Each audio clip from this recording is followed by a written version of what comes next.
Welcome to the Telling of Story podcast. I'm your host, storyteller Jules, and along with my guests, it's my endeavour to explore the art and science of storytelling to attract, engage, and retain a business audience, and to unpack why it works for some and not for the many that try. In this episode, I have the pleasure of talking with Megan Davis. Listen in as she describes digging deep enough to find your story and then amplifying it.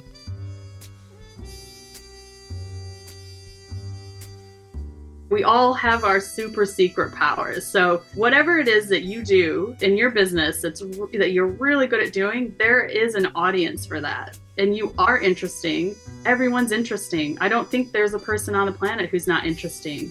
The secret is the bravery and the vulnerability it takes sometimes to dig deep enough to find that story that needs to be told and then amplifying it. And there can be some fear around that, but uninteresting people don't exist. They just don't.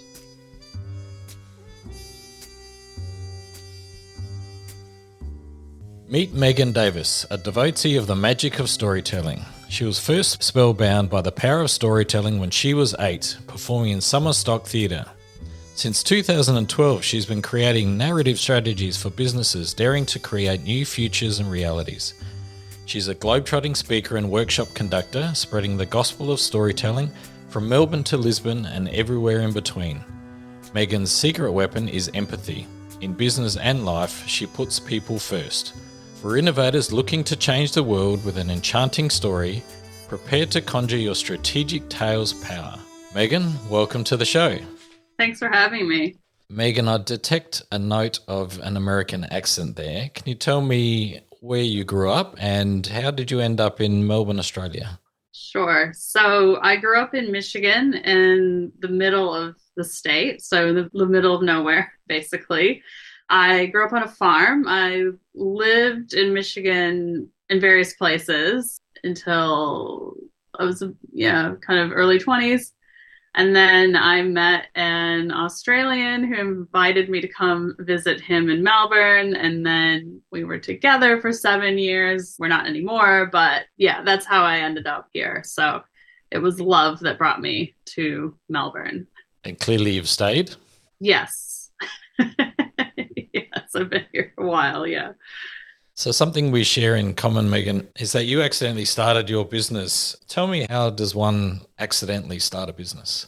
Right. Yeah. It was a surprise for me, right? It took me a while to figure out that it happened. So I was really unhappy with where my life was going at one point. So I was thinking, okay, what are the things that I love and that I'm constantly coming back to? And that was art. And at the time that I guess my practice really focused around photography, and it was imagined environments. So it wasn't like go out and do a streetscape or a portraiture. It was things that were constructed realities, and a lot of really studio-based work. And I, was in love with it. And so I thought, okay, well, how do I do more of this? So the first thing I thought was I need to quit my job because that takes up a lot of my time, and then I'll have so much more time for art. So that was step one. So I quit my job and then I started traveling around the world, and I was meeting people and was couch surfing or living in people's homes for, as long as I could before I moved on. And I did this for about 9 months. And while I was doing that, I had this side project, this side kind of art project that I was running in conjunction with my other art. So, I was at the time talking to galleries and getting my work put in galleries and things like that.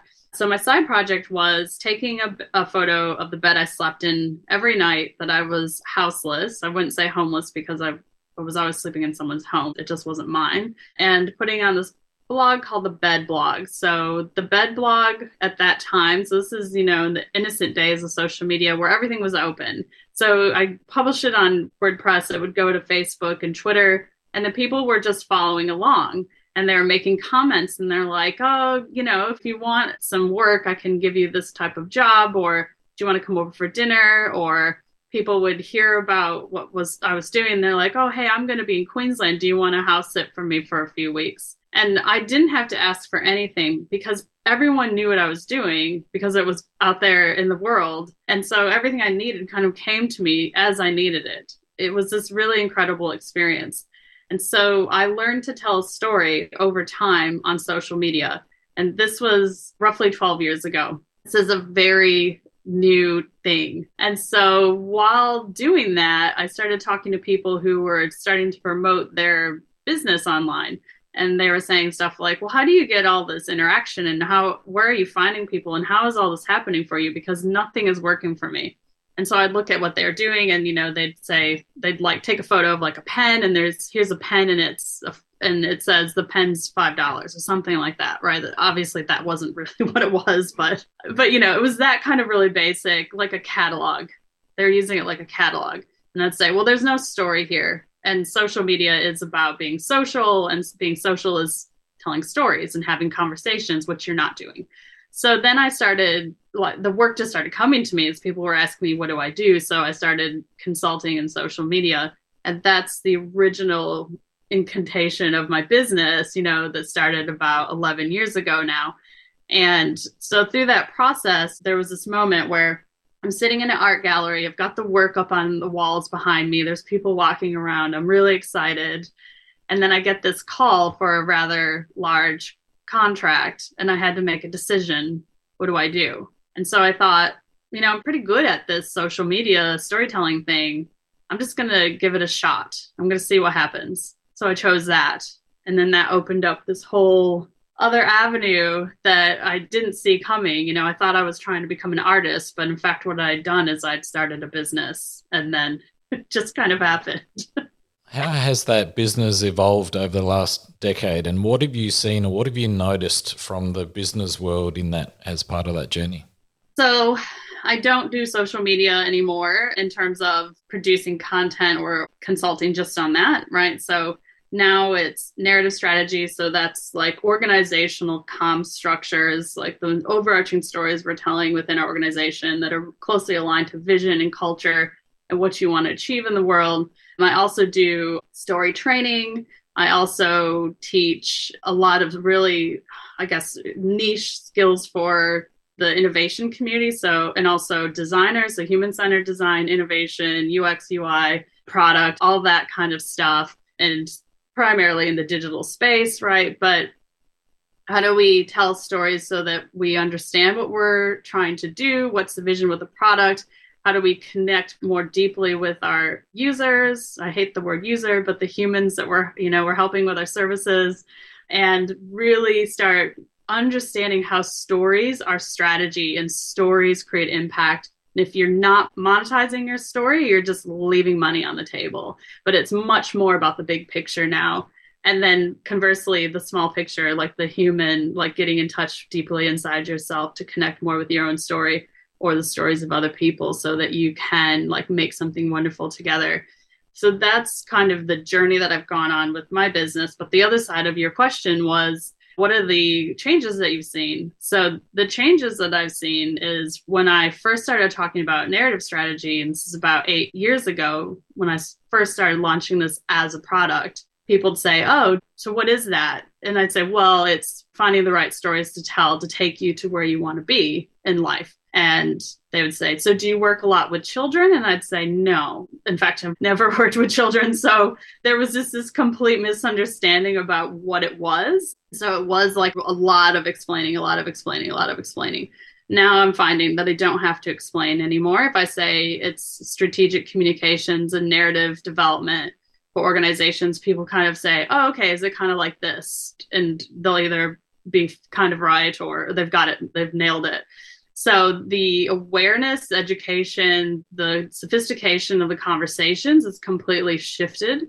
I think there's still a lot of room for improvement in terms of understanding and making sure that people are, I guess, understanding the benefit of really having a well-honed and strategic story or a series of stories to take you to where you want to be. There's an understanding of what it is, but the impact, the deep impact that's possible, the life-changing, the business-changing, the world-changing events that can happen because of the right story, I think there's still a gap, and that's fine. Like, let's just keep talking and closing it. And so in your experience, those businesses that you deal with on a daily basis. Are they still at step one, I guess, of 10 steps perhaps in creating those narratives for their audience, or are they more progressed than that? Where do you rate the Australian market or or at least the businesses you deal with? So it varies so much. There isn't, like, it's hard to say overall as a market, it's like 7.5 or something. It just varies so much. There are people who are so deeply connected to their story and very aware of what it is and who have leveraged it in amazing ways and really gotten to where they need to be because they understand how to strategically hone and utilize the stories that they have around them. And so then I talk to those people, when they come to me, it's usually a very niche ask. It's, we're here and we want to be here, or we want to talk more with these people and we're just not quite getting it. So stories that we're normally telling aren't resonating. And what we want to do is understand why that's happening. So then it's more about going in to fix a very niche problem. Then there are others that come to me and say, oh, this is our problem. And they'll explain that they're just not, for example, maybe it's a personal brand issue, like they're not representing the world they want in the way they want to, or they're not attracting the right types of conversations. And then when I look under the hood of the organization and see what's going on within, what they're doing there, I can see that there's a much bigger story at play. And so it's not that they're not telling their story, it's that they're not connecting their story strategically with the business that they've built. And they're not leveraging all the power that they have. They're seeing themselves as this like individual, kind of dragging maybe the rest of it behind them. But when in fact, the real power is like this fulcrum lift of, leveraging all this massive amount of story and finding the best ones and finding the best way to showcase it that really just like pushes you forward, like moves you forward so much further. So it's so individualized. I've done work in Europe, and I can say that in that market, there is definitely more of a sensitivity to story. I think that in terms of business storytelling, because it's so closely aligned with culture and because you have so many cultures bumping up against each other, there is a greater sensitivity awareness of how story, culture, and achieving goals by through alignment and singular vision is really important, and the complexities of balancing that. So the way in which they use story is maybe a little bit more nuanced and sophisticated, and probably have been doing it longer than the Australian market. That being said, though, because so many Australian businesses, because it is a small marketplace, have to be talking to people internationally quite a bit, there is the awareness of understanding the nuances more here as well in this market, especially since COVID and people have been closed off, but yet still having lots of really amazing conversations because that was the avenue that they could have, like speaking internationally with people. I feel like that was a long piece of No, that's good. monologue, but No, that's okay. In that, you mentioned that culture has helped define the use of storytelling perhaps a little more in Europe than it has here. How do you think culture or the storytelling within culture has perhaps influenced the way stories are told?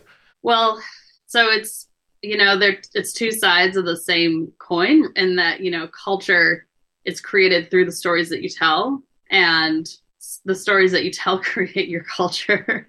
And that, it's like, what is it, like the infinity loop or the serpent eating its tail? It is the two things that make the fabric of our lives. So the way that we see ourselves, the way that we see other people, the way we define ourselves is through our culture and our cultural attributes. And those are underpinned by the stories we tell.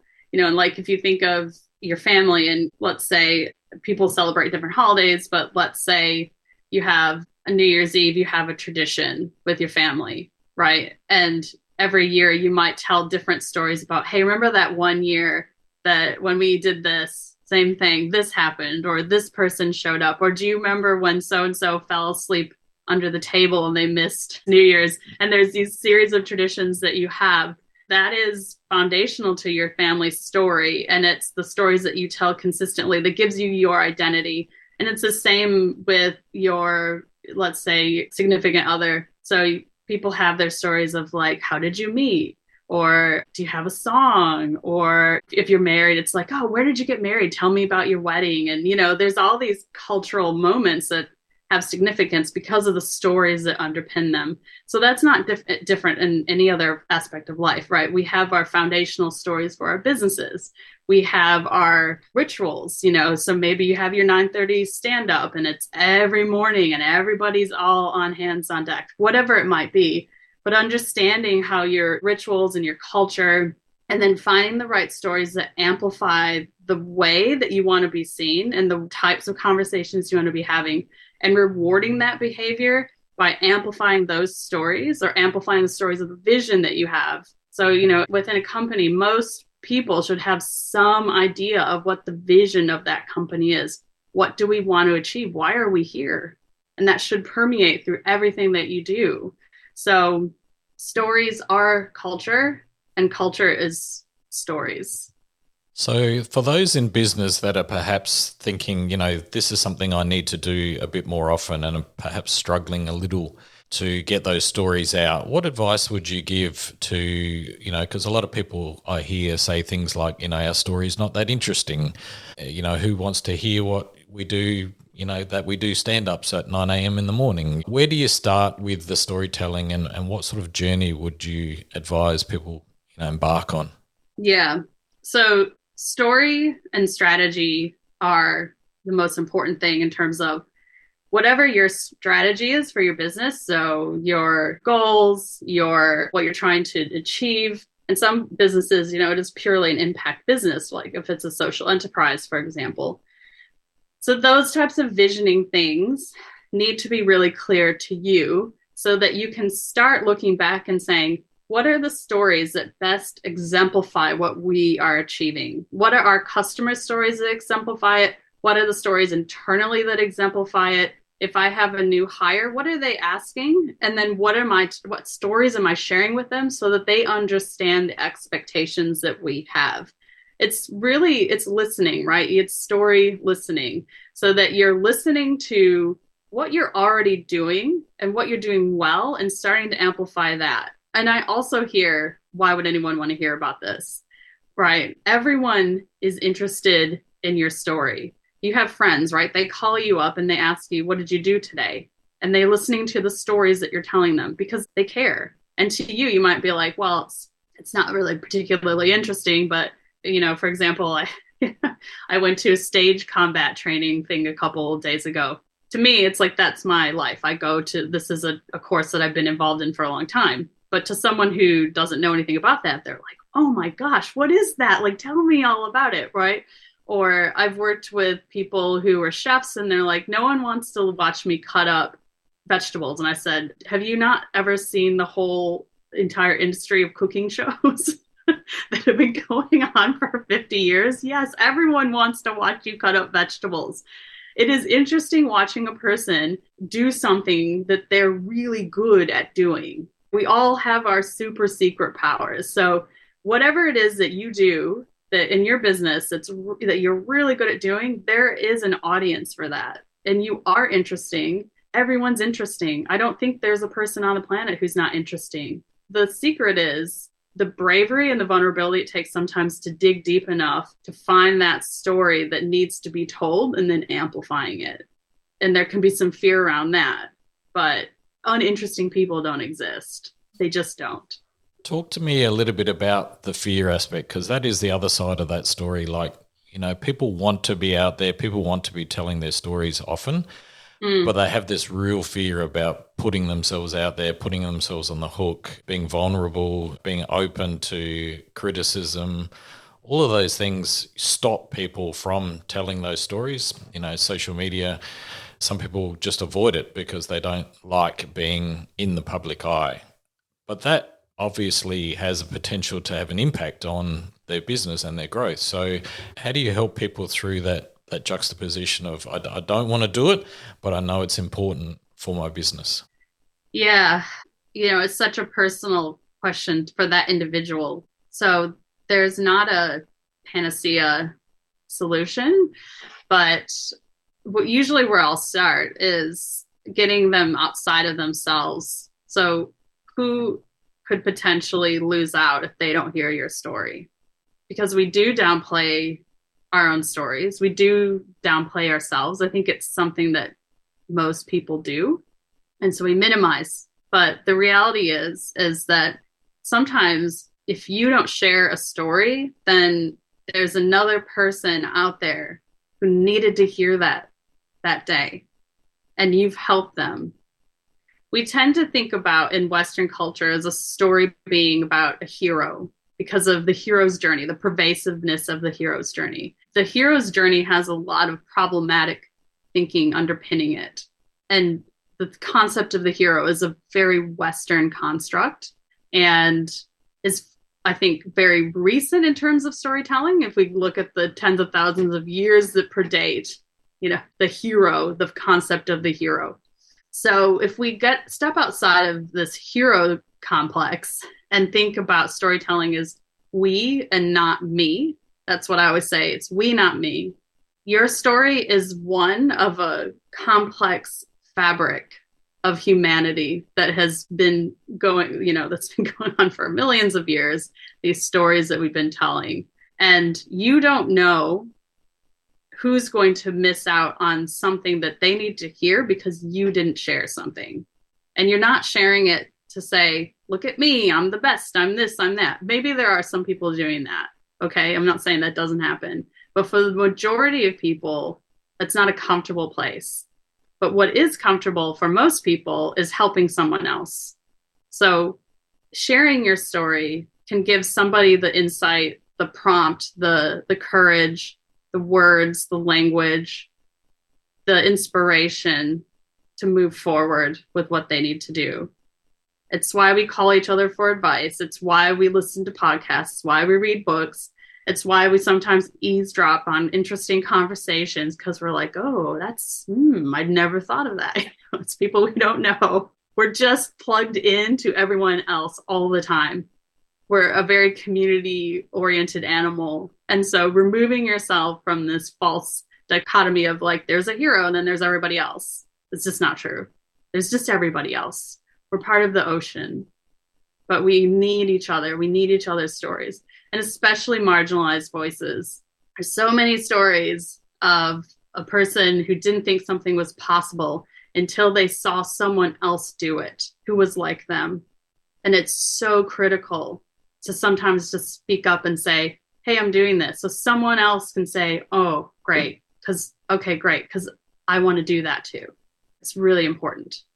I'm glad you brought up the hero's journey there, because I think part of the issue with the hero's journey is that it has brought about this idea that, everything has to be a blockbuster, right? Everything has to be produced to the nth degree, and it's exciting. For an hour and a half, you go to a movie and you want to be on the edge of your seat for the entire time. And people think that when they're producing content that it has to be a blockbuster every time. So they get stuck on the quality of the video. They get stuck on the story being exciting enough. They get stuck on making sure it goes from one hit to the next and it's really exciting.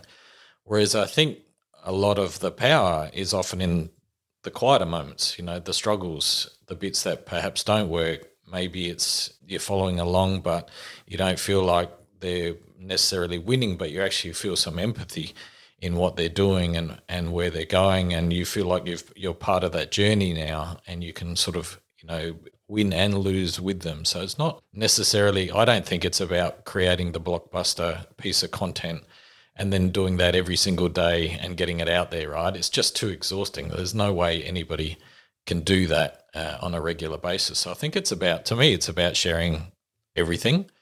There's perhaps a line of everything, but it is sharing the good and the bad moments. It is sharing your learnings and maybe things that didn't work and why they didn't work and what you learned from that and what you're going to do to improve that. Because I think people and customers will appreciate the fact that you're developing, you're growing, you're learning from that. And when you're part of that journey, the empathy side really brings you closer. Is that something you'd agree with there? Yeah, definitely. Yeah. People think, like you're saying, it has to be this really incredible thing. And it's like, well, No, it doesn't. It doesn't. So you can be the chef just chopping up a vegetable. You can be a person showing yourself like with your notes spread out on a desk, having a really busy day, and just saying help. you know, like because it's these little moments of connection, like understanding what it feels like to feel overwhelmed. Stories are primarily emotional, and if you lead with the emotion first, then someone knows how to connect with you. So if you're leading with excitement, they're like, oh, cool, what happened? Or you're leading with, I'm feeling a bit overwhelmed. They're like, oh no, again, what happened? It's the emotion is the prompt to continue the conversation. And that was something that I learned early on with the storytelling with the bed blog. It was literally a photo of a bed, and not a nice photo, not like a highly curated, well lit photo. It was just a bed, and like usually the photo was pretty average. And then two sentences about what I did that day or where I was. It was really nothing, but the continued impact of those small daily details. And I posted every day without fail. It didn't, until I moved into my new place, like after 9 months. And I was like, okay, well, now I live somewhere. So the project's concluded. But I did it every single day. And it took me, minute, 2 minutes. That's it. In your bio, you talked about empathy. How does empathy relate, or how would you use empathy in storytelling for business in particular? And what impact does empathy have on that relationship? So it's everything. You tell stories so that someone can see into your life, and you listen to stories so you can see into someone else's life and connect with them emotionally. That's the foundation of it, where we are an emotional embodied animal that sees from our first person point of view. And it's maddening being locked inside your own head all the time. And the less, kind of interaction we have, the more difficult it is to be a human being. We are built to look and desire other people and their way of seeing and their thinking. We're hardwired for it. And that is empathy, is like that shared emotional context and understanding. And sometimes we go to places we don't want to go. Sometimes we're in emotional states with people that we don't want to be in. Sometimes we disagree with their point of view. Sometimes we argue, but we're still hardwired for it. We'll still go back and have that experience over and over again of disagreeing or being in a hard emotional place. We just will. So it's foundational to being a human being. And people are, especially in business storytelling, really afraid of emotion. We're here to give information. And it's like information with no context, with no story, with no cues as to how I'm supposed to feel about what I'm listening to is a very difficult thing to understand. So while you might understand the numbers on the spreadsheet, if you don't give me context as to these numbers are good because they're better than last year, or these numbers look good, but the problem is here and we need to explore that. And then you would give a little story as to why that's the case. They don't mean anything. So the context comes through the stories, the emotion, that continual place of building that empathetic connection. So people are energized and go, oh, okay, well, that's a problem. We need to solve that. They need to feel the discomfort that you feel. So they're like, ooh, okay, actually, that is bad. Or on the other side, feel the emotional excitement and go, wow. And the financial year party is going to be really good this year, because we understand the context of these numbers. It is everything. The human animal is, we're an emotional being. That's how we operate. Most of the day, we're just sitting there feeling things and processing that. Certainly when I grew up in my early part of my career, and I think it still exists, particularly perhaps for the slightly older generation like me, we sort of grew up with this idea that we have this personal life and personal persona, and then we have this business mask that we put on. So when we go to work, we're professional as ever. We show no emotion. It's all about being professional in that state. And then when we go home, perhaps we let loose and cut loose, to the human that we really are. What's your view on where that line perhaps is, and the more, where's the power come from, and which side of that equation makes more sense in today's market? Yeah. So people's bullshit meter is at an all-time high. And I think it happened, I think I really noticed it just, in 2020. So the first, before the pandemic happened, we were going through the bushfires here in Australia, and there was a lot of media coverage that angered people because it wasn't telling the full story. And there was a lot of people hitting back on social media saying, I'm here and this is what's happening. I can see it. I can show you. And some of those images, that the real story that people were telling through these images, were going out around the world, like the little boy in the boat. I think it was like New South Wales coast, taking his family out into the bay. So that was a social media image taken by the mother, a haunting image. And so when you see the beautifully curated and the careful storytelling, and then you see someone's emotional gut reaction taking a photo, we can feel that so deeply now. This has been happening for a long time, but in the times of turbulence and high stress that we've been living through in the last 3 years, your meter goes up and it's at an all-time high. And so more than ever, people are aware of authenticity, and being real is being really important. But it's so uncomfortable, especially because for some people, this is something they've been told, don't do it your whole life. There's business person and you person. You're not the same person. Of course, we're the same person. we are the same person, but we play different roles. And, this is something we just do anyways. My parent mode and my work mode and my fun having a night out with, the friends mode. We have all these different kind of personas that we'll adopt that are appropriate for the moment we're in, but we're still a complete individual sitting underneath that. So how do we start reconciling that? Well, first thing is, and this is true for any relationship, only do what you're comfortable with. If it feels really uncomfortable, don't do it. So it doesn't matter if it's business or personal. If you're in a position where you're like, I just feel so uncomfortable, that's fine. But you need to find your line of, where did I share something and it felt really good? And how can I keep doing that? Because you'll find that all of your relationships will improve, because your whole life is built on the quality of your relationships. I don't care if it's business, personal, or just being like a person in the street having a chat with someone.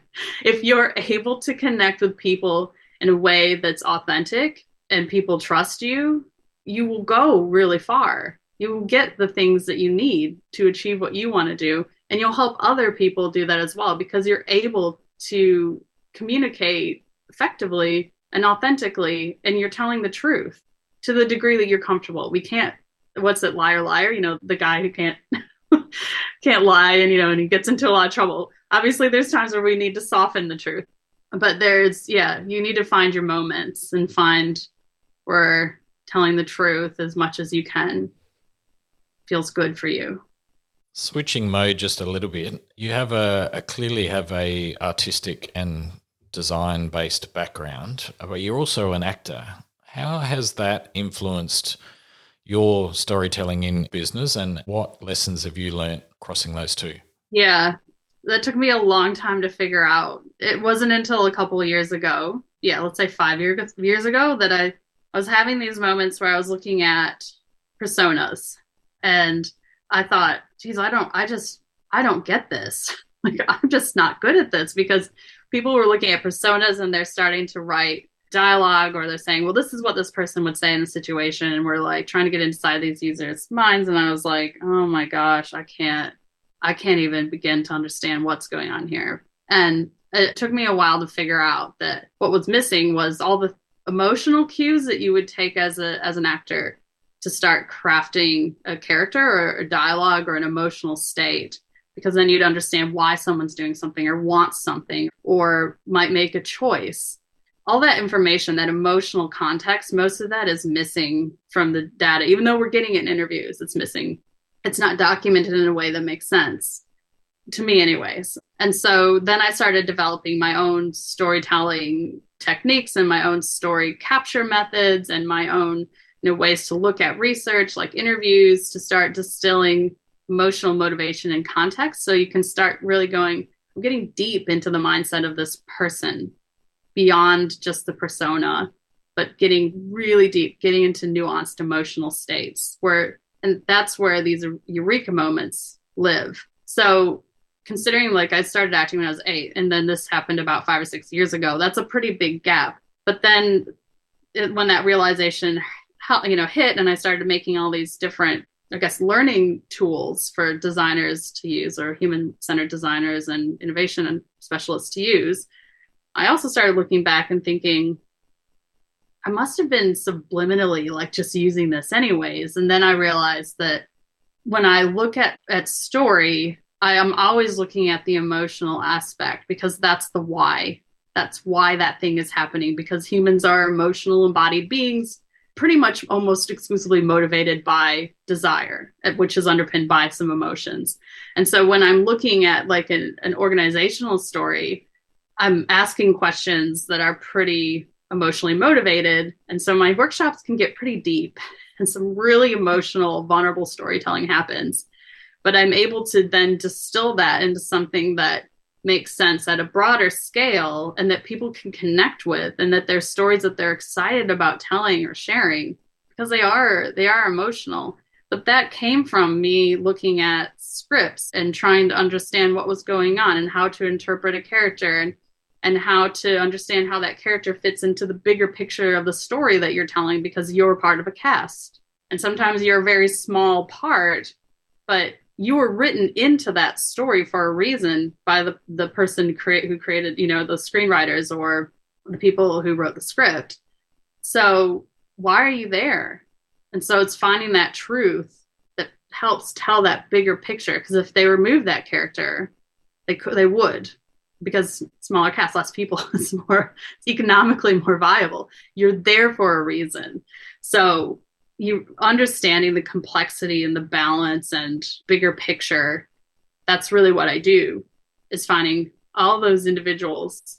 What are the story that we're building together? What does that look like?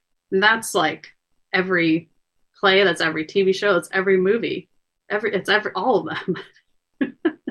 And when it comes to the workshop that you described, what kind of questions would you ask to get that emotional side, to get to that why? Because clearly the why is one of the strongest starting points to understand truly who you are actually, selling to and trying to assist. What sort of questions could you ask yourself? So if somebody was just starting, what would they ask? Yeah. So this is pretty context based. Let's do it from like a founder. So like I was talking to a founder of a business. So it's their business. They own it. They started it. So when I talk to them, I ask them, what's your first memory as a child about a time that you did something, and it doesn't have to be for money, but it was something that you did that you felt provided value. So it didn't have to be like you started a lemonade stand and someone paid you money for lemonade, but you did something and there was like a value exchange, and all of a sudden there's a shift because you learned something about value. And it's interesting because there's kind of two moments that people pinpoint. One is when they're around 5 or 6. It's like when you first start really having solid memories. And the other is when you're about 12, like that moment before you enter puberty and your life changes. Right? So there's these two moments that come up again and again. And so I start looking into, why did that feel really good? And what are you doing now that's similar? Is that, again, there's these really interesting things that there's stuff that we did as kids that most of us are still doing now.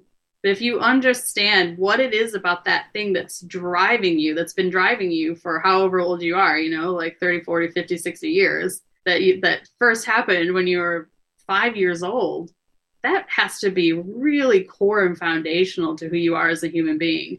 And that's going to go through a lot of aspects of who you are and why you do things.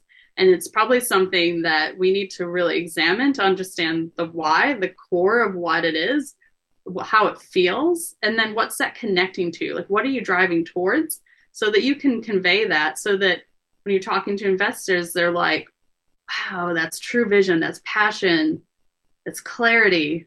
They've been chasing this since they're 5 years old. Or, you're talking to potential hires, and it's like, and so you have that really firm vision of, well, this is what we do here. This is what we're trying to achieve. This is what you would be working towards as well.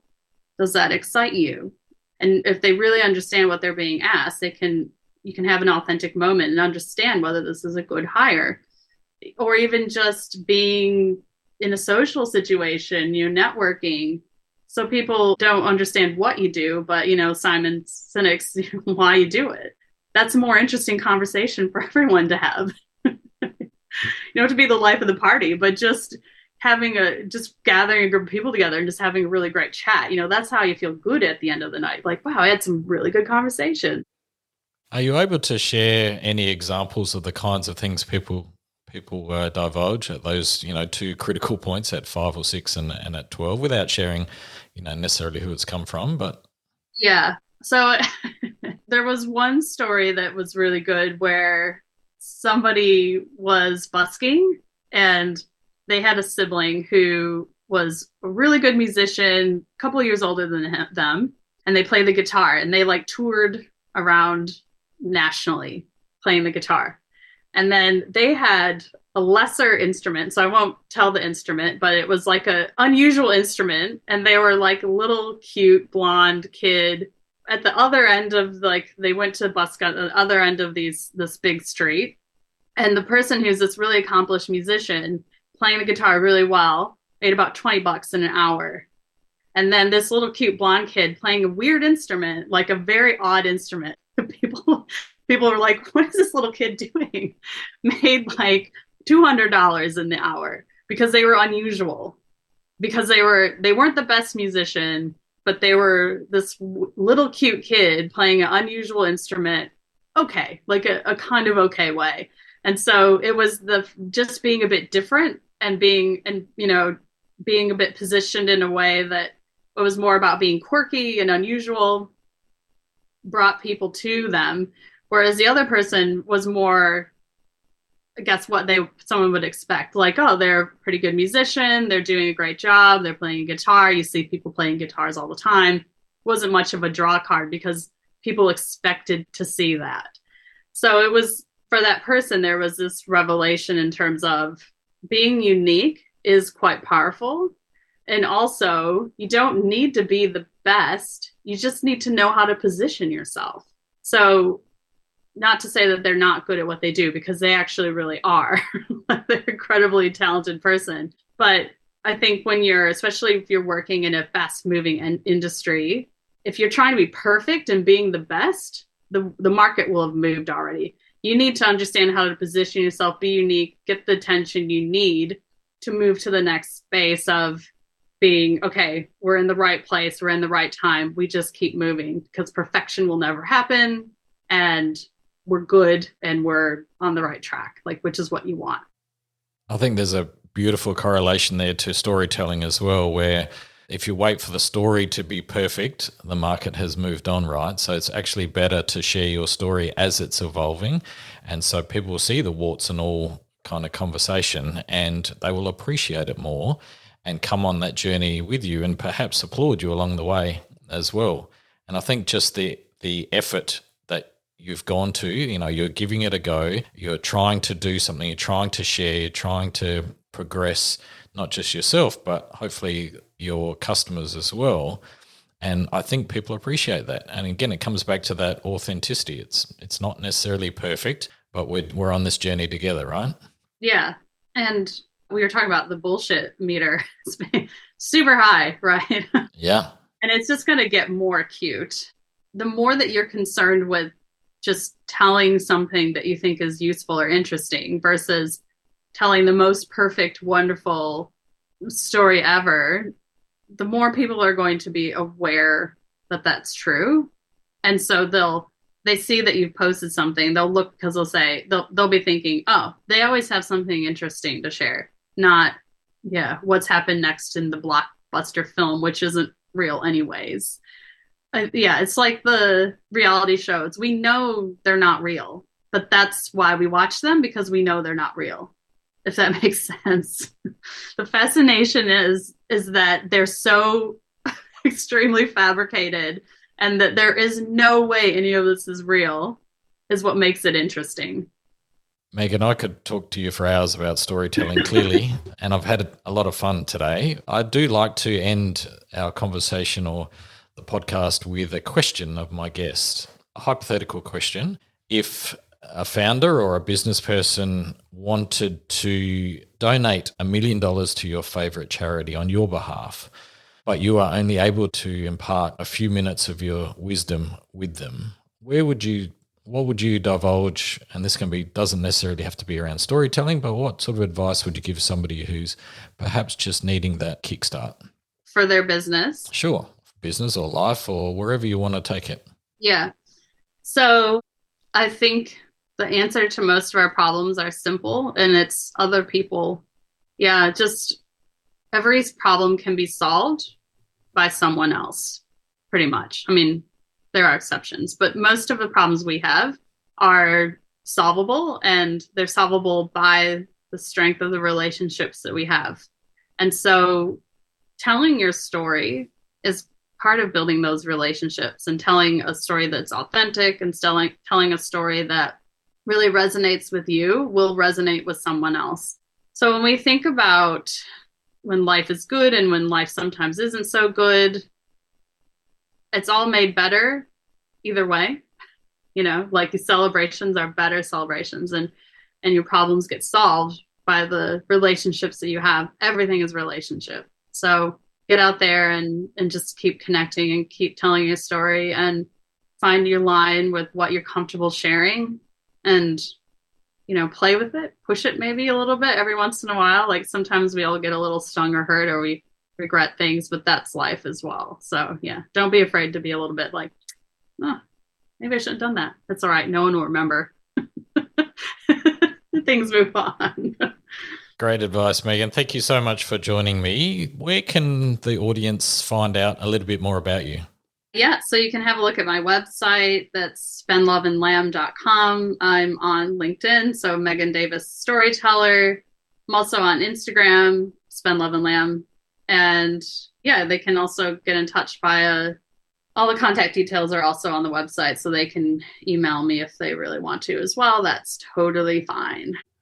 I'll add those links in the show notes, but I have to ask, Spend, Love and Lamb, where does that name come from? Does it make you think of anything when you hear it? Does anything come to mind? I mean, I'm a big fan of lamb, yes, so it immediately conjures up food for me, and I do love lamb, so spend time and spend love on lamb, but that's about as far as my imagination goes, and my mouth is watering just thinking about it, but please share. So I don't share the story of my name. So what I like is that people interpret it in lots of different ways. And those interpretations are stories, and they tell me a little bit about every person who interprets it. So in Australia, saying I love lamb and I love eating lamb is not unusual, but there are different cultural contexts to a lot of these things, like around the world. So you typically don't hear that one in America, for example. But yeah, so people have said it's a recipe book for spies. And I'm not even sure what that means. What is a recipe book for spies? But I love the interpretation. And someone else said it's in a Quentin Tarantino film. They were adamant. I know this is where you got it from. There's a character standing on a street corner, and there's a street sign above them. And one is Spend Love Street and one's Lamb Street. And yeah, or another one was, it's a small town lawyer. And that's their sign outside of their office, like the swing board. That's really interesting. So, yeah. I love it. And again, it brings up stories and brings up interpretation. So well done. Congrats. And thanks for being part of the show. It was my pleasure. Anytime. Happy to chat anytime. I thoroughly enjoyed that conversation with Megan. She shared a lot. I especially like how she spoke about how sharing freely without expectation can come back via human generosity. Telling your story defines your culture. Culture defines the stories you tell. And don't underestimate what you see as everyday. It might be more interesting than you think. Thank you so much for sharing Megan's journey and mine along with this podcast. I'd really appreciate if you get a moment and you've come this far, why not give us a little rating on your favourite podcast application? That way it helps us spread our story just that little bit further. Much love. Chat soon.